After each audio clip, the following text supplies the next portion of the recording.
hear me? Hello. Yep, there you go. Hey, you guys. So I'm so glad that you guys came out here. I'm gonna stand up here so I feel bigger, like a bigger girl. So I'm really glad that you guys came out here to support this. This has been something that's been very, very important to me. I remember back in 1988 standing there at my very first Now rally holding a sign. Back in 1988, never in a million years would you have told me that I'd be standing here right now having this conversation. Having to fight for our rights once again, not only as women, but in the LGBTQ community, our trans community, our interracial couples, our indigenous, our Black Lives Matter, all these things should not even be up for discussion right now. And it's frustrating. So what I had done is I've reached out to a bunch of candidates. I've got a couple of representatives here. I'm going to let Melinda, who is, sorry, I get excited, who is running for our lieutenant governor, but I'm going to go ahead and do a quick land acknowledgement first, because this is also something that's very, very important to me. This is indigenous land. This is not our land. And our government is we're paying for land that we stole to begin with. I feel like what's that movie where I keep speaking? So the Capitol is on,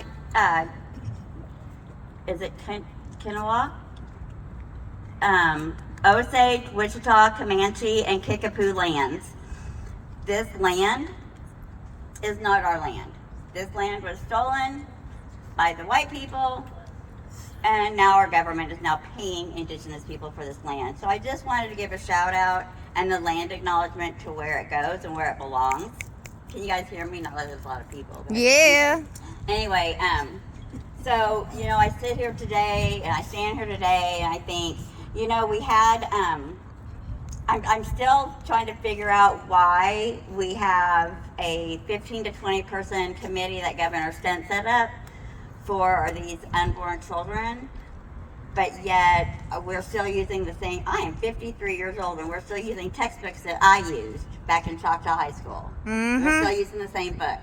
So I mean, there's a whole bunch of things that, you know, you can't, every day you get up and there's something new. Like, what are you going to talk about? I'm like, shit, I don't know. I'll wake up in the morning and see what's going to happen, right?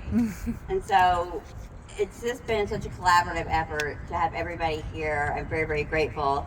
I wanted the candidates to be able to hear a part of our stories as well, considering they are going to be our voices when they get elected and go speak for us. You know, it's not that it's going to be like the Supreme Court where they've got their fingers trapped behind their back. No. Are you going to represent me? Mm-hmm. You know, I voted for you. Are you going to represent me? And are you going to do what you said you were going to do? So with that being said, I'm going to turn this over to Natasha. Oh, it got louder. I'm going to turn this over to Natasha. She is representative for Melinda, who is running for our lieutenant governor. Woo! Yeah! Hi everyone, my name is Natasha Norman and I am here representing Melinda. She is running for Lieutenant Governor of our state of Oklahoma. She is at other cities today, you know, the statewide campaign, so she has representatives all over the state today, and you have me.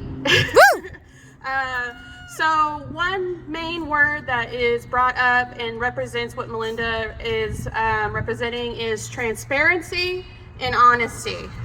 And that is what our state needs at this seat as the Lieutenant Governor.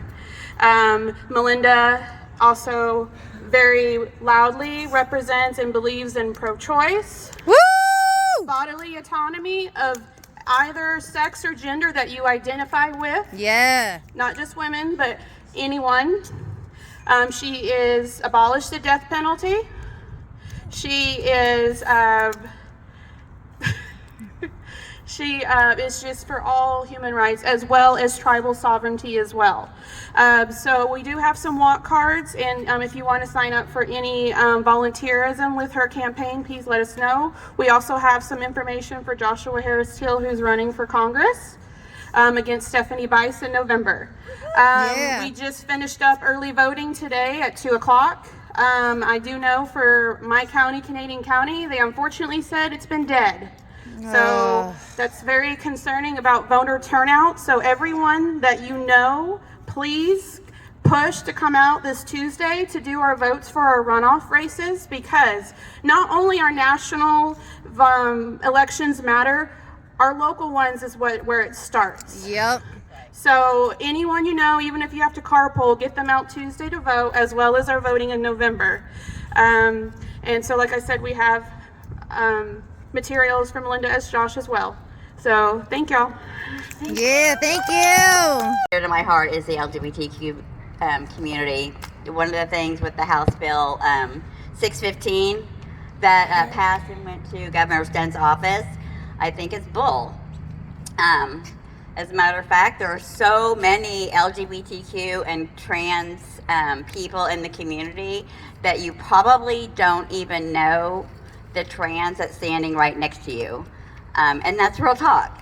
You know, when you sit there and you talk about being able to be free, I'm in America, the land of the brave, home of the free. I don't feel that anymore. And it scares me. It's scary for me. So with that being said, I'm going to hand this over to my friend Tate. He is very near and dear to my heart. So I got, yay Tate! Yay, Tate! I got to meet Tate this summer when he was interning with us, and then got hired on as one of our team leads. And so just an amazing social worker, an amazing person. We've bonded quite a bit over this topic. So, so with that, I will turn this over. Woo! All right, so yeah, I'm Tate. I'm just gonna jump into this. So I identify as transmasculine, and I began my transition 6 years ago here in Oklahoma. I remember being so terrified of trying to access hormone replacement therapy, social transitioning, and just like all that accompanies to being trans. Now it's 6 years later, and I'm even more terrified for new reasons, but find myself heartbroken for the trans youth who have to experience this magnitude of hatred for simply being who they are as a kid. It is so crushing to be told that who you are isn't valued or respected, and that you deserve to be isolated from the greater community. I cannot fathom the pain that causes trans youth experiences currently in Oklahoma. According to the Trevor Project National Survey on Queer Youth Mental Health, trans youth experience significantly higher rates of mental health issues and suicide compared to their cisgender counterparts. Back in the spring, the Save Women's Sports Act was signed, banning trans youth from playing the sports according to their correct gender. Not only does this bill scream anti-trans, but it will negatively impact the mental health of trans youth even more, and also opens the door to policing of bodies, specifically the policing of women, all women. It opens the way for someone to set a criteria for what bodies can play in sports and what they should look like. We've already begun seeing more policing of women's bodies with the anti-abortion laws that overturned Roe versus Wade. These laws, as we are aware, have devastating effects on people with a uterus. In my experience as a trans-masculine individual with a uterus, I find myself collecting new anxieties surrounding reproductive care. With already limiting access to gender-affirming care here in Oklahoma, what happens if I become pregnant? Because that's a possibility. Testosterone as HRT is not a contraceptive. What if these laws get stricter and threatens or takes away access to hormone replacement therapy because of the effects it has on my reproductive system? Should I get a hysterectomy now because it's illegal, before it's illegal to get one electively? What if I get a hysterectomy and then they take away access to my hormones? I used to tell myself I was being dramatic for having these anxieties because they seem so extreme, but Oklahoma is making these anxieties seem like they become a reality. It is clear that these anti-trans bills we've seen will have devastating harm on the community and further isolate trans youth and adults from greater society. The sad reality is that these bills are being supported based off of mass hysteria and false information. So I urge you to do your research, read about gender-affirming healthcare, listen to trans individuals when they speak about their experience, and speak up when appropriate and necessary. And with all that being said, I simply want to end by saying, protect trans youth and let them grow up. Thank you. Woo! That's my friend. Yeah. I'm like, that's my friend. So with that being said, I would like to introduce, I'm not with that being said. That's terrible. I'm like, I'm going to put up Blake. I'm going to introduce Blake. We discussed that we would learn how to pronounce these other last names here to be appropriate. But Blake was somebody that I had met a couple protests ago, and I was just super impressed. Don't even think I'm in his seat, in his area, but I didn't care because he cares about the LGBT community. You know, I'm all about my women and the LGBTQ. So, with that, when Blake came up and was like, this is what I'm doing, and I'm an openly gay candidate, and I'm going to do this, this, this, and this, I was like, man, I got to meet this guy. I got to be friends with this person. And so I had asked him to graciously come, and he did. So with that, I will turn this over to Blake, and then what he's going to be doing and how he's going to represent us. Woo! First, I'd like to say thank you to Elizabeth for organizing this. My name is Blake Aguirre.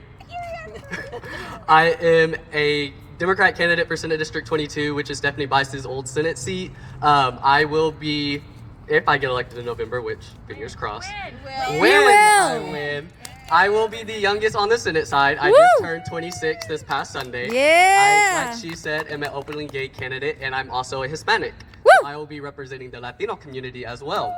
Yeah. But my platform is education. One, we need to fund public schools more, get rid of this voucher nonsense. My opponent that I'm facing in November is pro-voucher.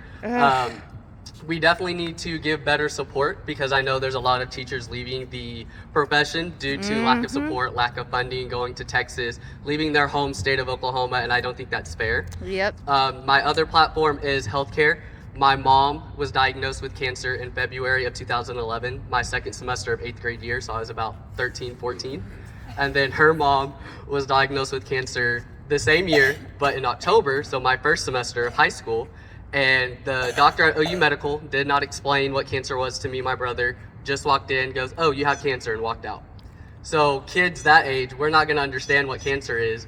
My brother wouldn't even get close to my mom when we came home from school, wouldn't look at her, wouldn't give her a hug, would just go straight to his bedroom because he was like, oh, well, if I'm near mom or if I look at mom, I'm gonna get cancer. So because of the lack of education on that, thanks to the doctor, my mom was heartbroken because she wouldn't get a hug from my brother.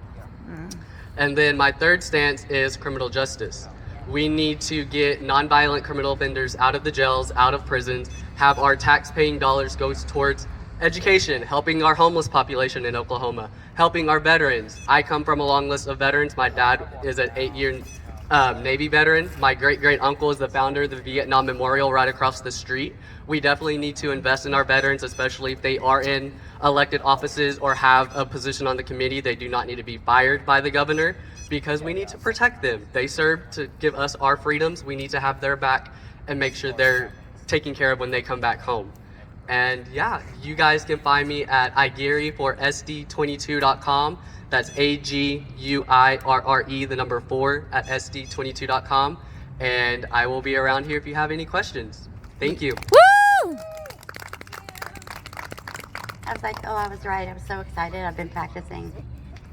So I know that part of our stuff here is, healthcare, gun control, all of the things. I'm still having a hard time understanding why we don't have tougher gun control laws, but we're going to fund the police to go into our school systems to watch our children. It just doesn't make any sense. It doesn't make any sense at all. And the whole criminal justice part of it, I know that we have Linda Steele, who is the Libertarian running for the Attorney General. No, you do not have to be an attorney to run for an Attorney General. You not only don't have to be an attorney, your only qualification is to have the GED. I personally like the fact that she's not an attorney, because let the attorneys do their jobs and let the Attorney General do theirs, and that's not happening, and our justice system is suffering for that. And it's like we get all this funding in for the jails, and I've been hearing about this jail for the last 30 years, and so I don't even know now. I'm like, it's terrible. But with that being said, I would like to introduce Madison Horn. She is our beautiful representative. Yeah. Hey, hey, hey, hey. Hey, hey. Hey, hey, hey. Hey, hey, hey. I love the shirt. I'm pissed too. Yes. I almost said good morning because I've been up since 4 a.m., so who knows what time of day it actually is.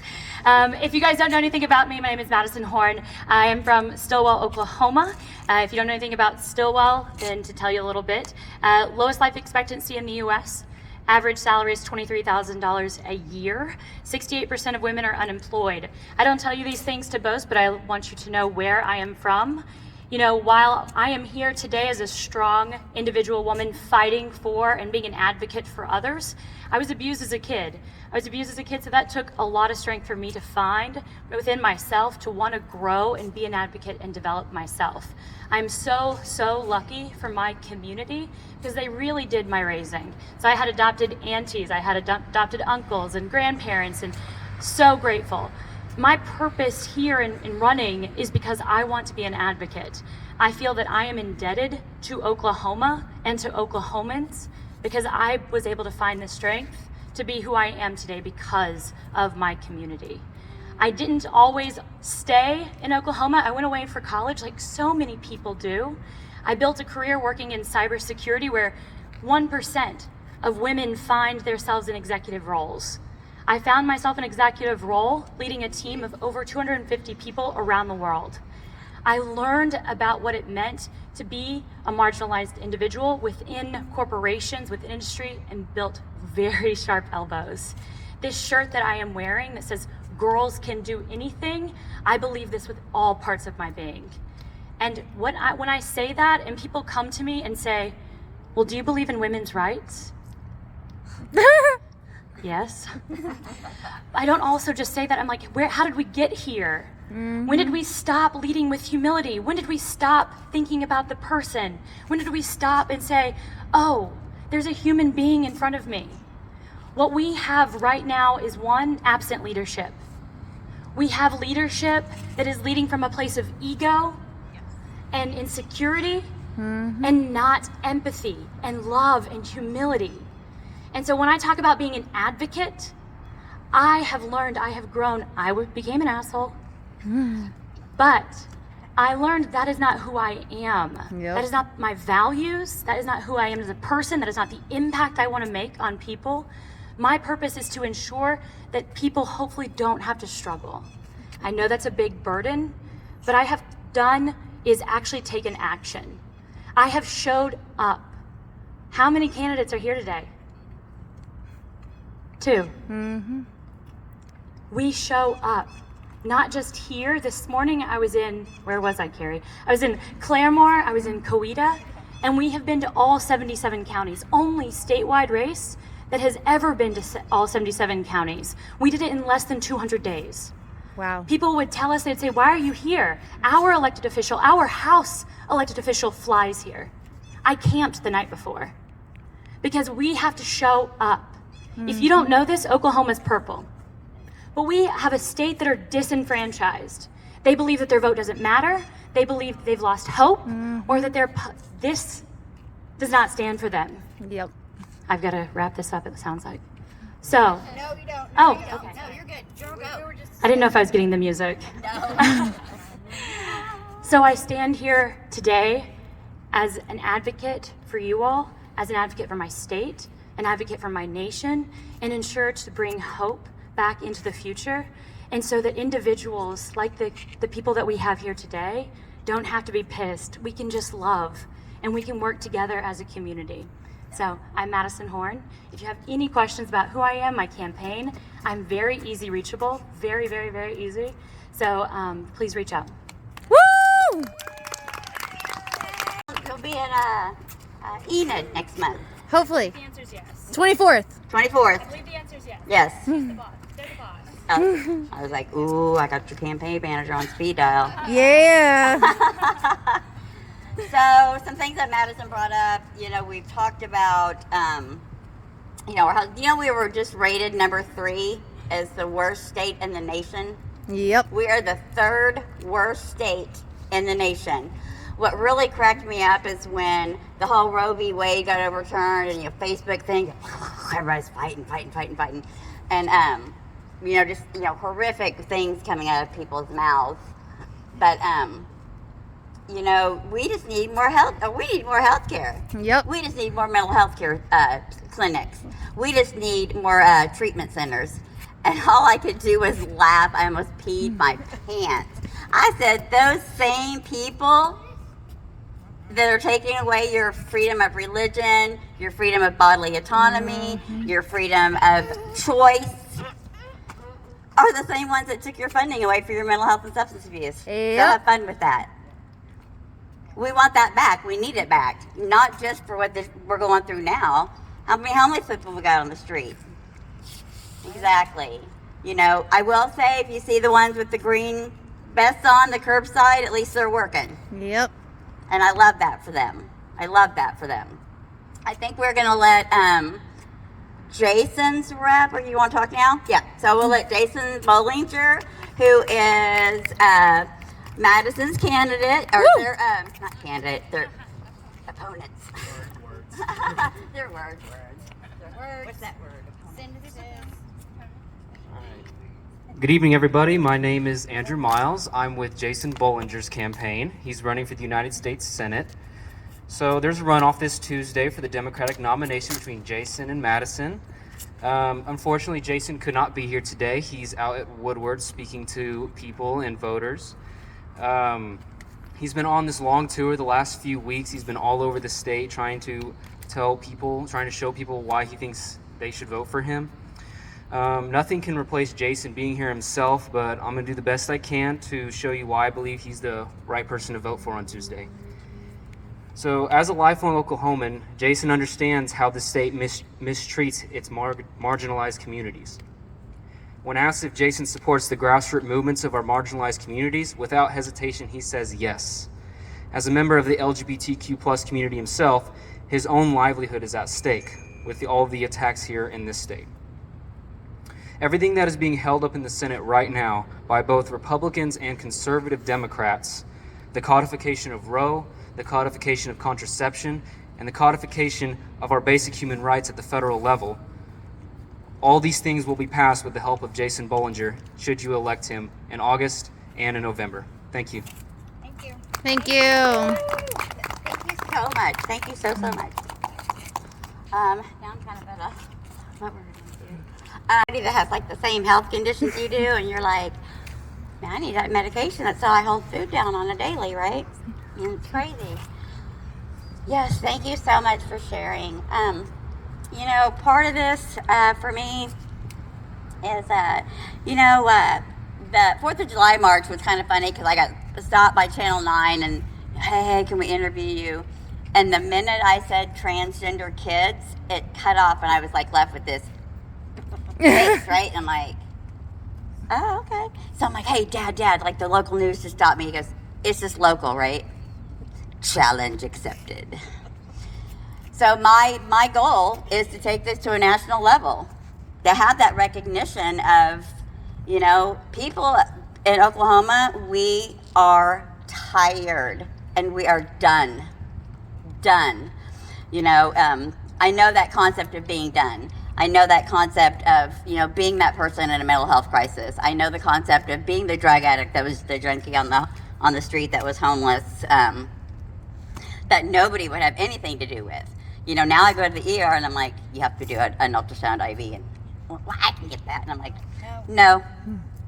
And I have to go into the whole spiel like, I'm an old IV drug user. 15 years later, here I am. You know, that wasn't how I set out to be. That's not how I was brought up. But that's what I'd become. Nobody sets out to be a drug addict. And I woke up yesterday and said, yeah, screw it. I think I'll be a junkie. Yeah, my parents were so proud. I don't have checks. Garfield County prefers that I do not have a checking account, but I do. Just don't have checks. Not writing checks. You know, but that's the reality of things, right? Everybody has something. My stuff's just more visible. You can pull me up on OCNet and be like, she drives like a bat out of hell, and she likes cocaine. But, you know, I don't have to do that today because I have a choice. Yes. I woke up today and chose not to use drugs and drink alcohol. Yep. I chose not to buy another pair of shoes. I chose not to buy the 5 t-shirts that are in my Amazon basket because we just switch things, you know, we switch addictions. And so, you know, whether we mean to or not, you know, we have been so ugly to each other lately. And the fact that, like, I do have people here and I do have representation and I know that, you know, you came out here with purpose. My representatives came out here with purpose to show me, because we're voting on Tuesday. That was the whole reason I wanted to do this. This is the whole reason, like, I wanted Madison and Jason, because these are our people on our runoffs. This is who we're voting for on Tuesday, right? And so that's important to me, because the only way we're going to change anything is to vote, right? Like, I work for a homeless shelter. I'm about to be like, hey, Seth, you think I could take this over here? Because I don't know, I don't want to deny them their basic rights, because they don't get that. People just see the homeless see on the street. A lot of them have those mental health conditions and they just don't want to be treated. They like being schizophrenic and they like hearing the voices because it's comfortable to them. They force women to carry a child, but they can't force somebody to take a medication. And that's been, oh, for Lord. Really, I'm a 53-year-old grown child who you do not want to see offer for hormones.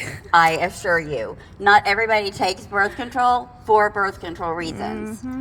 And so that's why we have representation here today, so that I know that when I go to that voting poll on Tuesday, I have a clear message.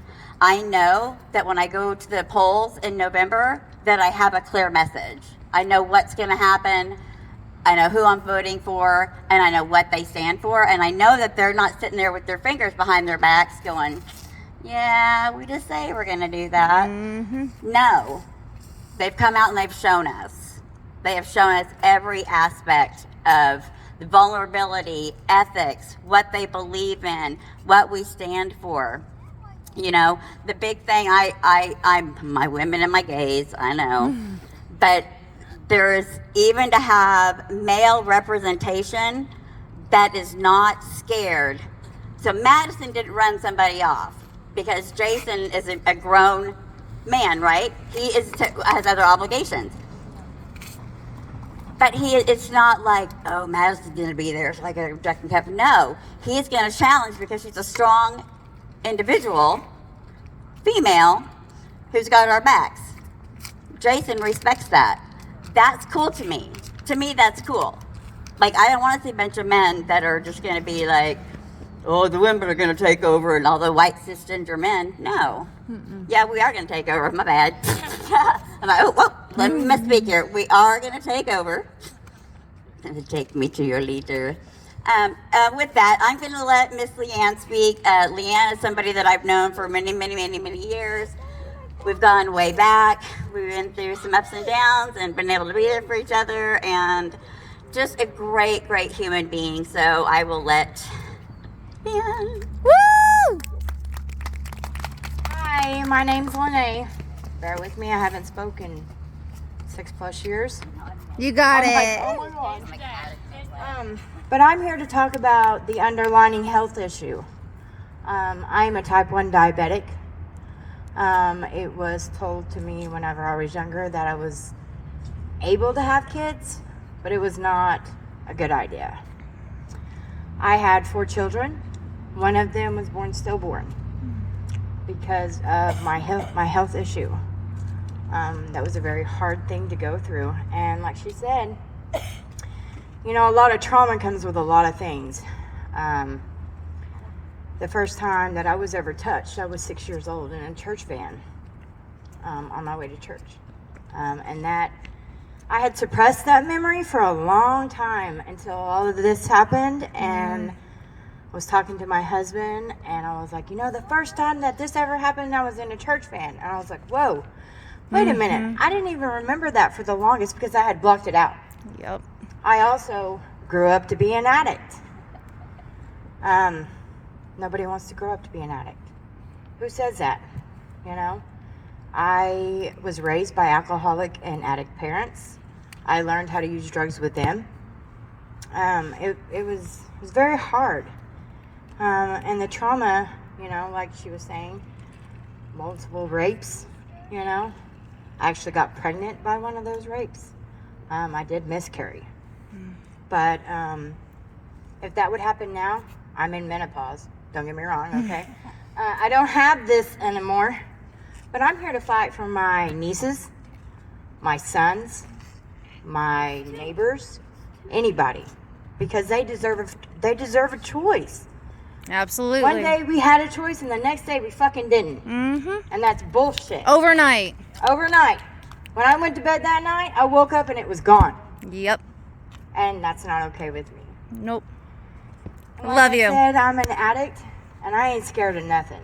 Because I've been through hell and back again and round and, I mean, not too long ago, about 2 years ago, I relapsed because of some trauma that happened. And in that, I got some more trauma. I lost that little baby right there for 9 months. We got him back in 9 months because we worked our fucking asses off and we put in the work, we put in the action, we did what we needed to do. And that's just where I'm at with it. Yeah. Well, thank you for letting me speak, and I'm glad that everybody's here. Doesn't matter if it's big or not, we just need to be here for each other. Absolutely. Yeah. Healthcare, the state of Oklahoma. Our economy performance was at 37%, or 37th. And my old eyes here. 40th for child well-being, 38th for mental health services, and 47th in mental health care. It came off the page. And 43rd in the nation for education. I don't understand that. I just don't. I don't understand how a 53-year-old woman can stand here and tell you that this Choctaw High School is still using the same books that I had in school. That can't be right. Because I'm like, what happened to all of our money that was going to the schools? What happened to all of that? I'm still floored over the whole committee that Stint put together for the unborn. That we don't, but yet we've got 500,000. Your hematocrit has to drop to a certain level before they will give you health care. This is not okay. But the only way that we're going to change any of this is to vote. Is to be out there registering people to vote, educating people. We did reroute the rage for a reason, because we're all pissed. We get up every day and there's something new to be mad about, because we're like, one more rights dropped off, one more rights hit the floor. I'm just over it. But you know, we did this today because we vote on Tuesday. But the only way that we're going to get any kind of change is to vote the people in that are going to listen to us. To vote the people in. We did reroute the rage because we wanted education. I wanted education to be able, so that I could stand up here and give you statistical facts, so I'm not just blowing smoke out my butt. And I wanted our candidates to be able to hear what we have to say as well. Because, you know, boils down to is our freedom of religion. And now my mental health. It's like, oh great, now I gotta use those EAP visits and go to Sunbeam, get the free counseling. But that's the reality of it. It's because I walk around work crying because I'm like, I have no rights. And you just look at me crooked on the right day and just tears. And then I'm like, I guess I'm gonna go call Sunbeam now because I go to my counseling. Because this has been such a traumatic event, and this has affected and just rolled down. And then they had, was it Moore v. Harper? So they're pissed because they forgot to overturn Moore v. Harper, which is the state's legislative constitution or their autonomy. Okay. And they're mad because they forgot to overturn that first before they overturned Roe v. Wade. So now they're mad because now we actually have something to stand on. We have a leg to stand on. We have something to fight with. I am actually done. I'm sweating like horribly right now. I don't know if anybody else has any questions for our candidates. Anybody want to share anything? Would you like to share? Woo! That's the future. Yes, Right Queen. This is our future right here. Hi, my name is Kennedy. Hi, Kennedy. That's my mom. Hey, Mom. When I was 17, I was assaulted in my own house. My mom was at a doctor's visit. She has liver disease, and that is also a big part of the healthcare thing. Because when she was diagnosed, I was around 8? I was around 8 years old. I don't know what the hell that is. Who's gonna know that? Like he was saying, who's gonna know about what liver disease is? She didn't know what it was. You know, like who's gonna understand all of that? Yep. I didn't know. My sisters didn't know. How are these children supposed to know and understand if nobody's gonna talk to us about it. Exactly. Because like, yikes. But yes, in my own house, and the men, like the guy who assaulted me, are in there, and they're the one who are taking away our education and our mental health and all of everything from, and it's stupid. Yes. It makes me mad. I don't show it a lot of the time, but it makes me really mad. And he told me he was going to take me to court and sue me because I was going to tell people about it. And Sick bastard. yeah, and everybody else that I told, they told me that it was my fault because it was in my room. No. My room. Absolutely not. And I invited him over because I was a teenager and he was a dude, and I didn't know that was going to happen. And people like him are in there, and they're making all of us feel like absolute crap. Yep. And that's not okay.